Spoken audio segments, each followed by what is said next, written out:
সবজি সবজি কেটে মাদার চলে যাচ্ছে, চলে গেল। মা এসেছিল আর উমা পিসি এসেছিল, সবজি কাটাকাটি করে দিয়ে মাছের ওগুলো এইটুখানি কত, তাই না? মা, এটা হচ্ছে মা শব্দ। মা শব্দটা একটুখানি শুনতে লাগে একটুখানি, কিন্তু মায়ের যে অর্থ, মা শব্দের অর্থটা তো অনেক বড়। আর প্রতিদিন একা একা করি বলে মা আজকে এসে বললো না তোকে তাড়াতাড়ি করে দেবো, প্রতিদিন দেরি হয়ে যায় বলে মা গুছিয়ে দিয়ে করে দিয়ে গেল, সব কাটাকুটি করে দিয়ে গেল। তো মোটামুটি কাটাকুটি করে দিয়ে গেলো। যেমন পালং শাকটাও দেখো, পালং শাকটা রান্না হয়েছে, এখন এই মাছটা ওরা আসলে ভাজা করবো, চিকেনটা করবো। আর তো মাছের ঝোলটা বসিয়েছি, ফুলকপি ডাটাটা ভাপ দিতে বসিয়েছি।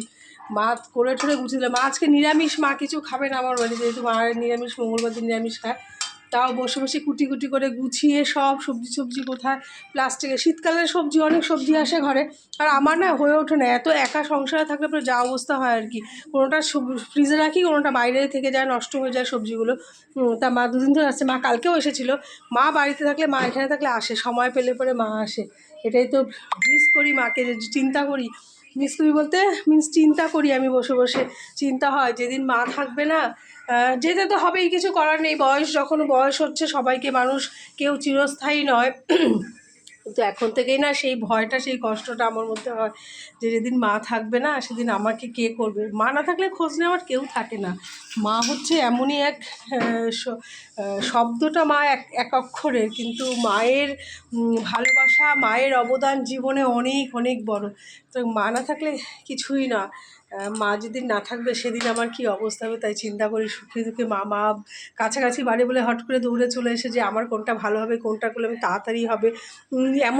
এমনটা নয় যে নিজে খাবে বা নিজে তরকারিটা নিয়ে যাবে বা মার কোনো সুবিধা হবে আমাকে করলে পরে। মা কিন্তু আমার জন্য সে করে দিয়ে গেল, যায় আর কি, যখনই আসে টুকটাক করে কাজকর্মগুলি করে দিয়ে আসে, দেখে মেয়ের সংসারে কেউ করার নেই।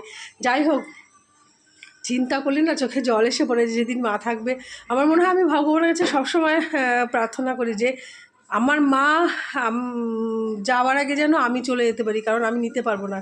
কারণ আমার ছোটো মেয়ে চলে গেছে, অনেক অনেক অনেক কষ্টে নিজেকে আমি বিকাম করার চেষ্টা করেছি, বা আগের সেই জায়গায় ফিরে আসতে পেরেছি শুধু আমার মা ছিল বলে। আমার মা আমাকে অনেকভাবে সাপোর্ট করেছে, মেন্টাল সাপোর্ট, আমাকে, আমার বড় মেয়েকে অনেকভাবে সাপোর্ট করেছে।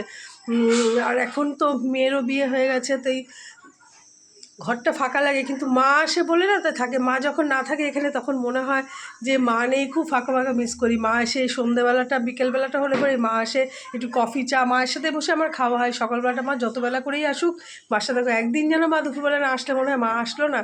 তো যাই হোক, সকলের মা এভাবেই বেঁচে থাকুক, সবার মধ্যে বেঁচে থাকুক। আর আমার তো সবসময় ভগবানের কাছে প্রার্থনা করি যে আমার মা পৃথিবী ছাড়ার আগে যেন আমি ছেড়ে যেতে পারি, কারণ এই কষ্টটা আমি আর নিতে পারবো না যে আমার মা আমার সামনে থাকবে না, আমার মা আমাকে ছেড়ে চলে গেছে। এটা নেওয়ার মতন ক্ষমতা আমার মধ্যে নেই। তো যাই হোক, চলো রান্নাবান্নাগুলো সেরে নিই।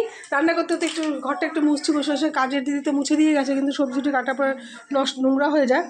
চলো রান্নাটা রাত্রিবেলা সেরে নিই। অনেক কিছু বললাম, চোখ দিয়ে জল বেরোলাম, তার জন্য তোমরা কিছু ভেবো না যে চোখ দিয়ে জল বের করে দেখিয়ে ভিডিও করছে। প্লিজ এই কমেন্টটুকু তোমরা করো না, কারণ মা একটা হচ্ছে একদম স্পর্শকাতর জায়গা। মায়ের জন্য সবারই চোখে জল আসে। তো ভালো থাকো সবাই, সবার মা ভালো থাকুক পৃথিবীতে, যার যেখানে মা আছে মাকে ভালোবাসো। মা ছাড়া পৃথিবীতে কেউ নেই। মা ছাড়া জীবনটা পুরো অচল। ভালো থেকো।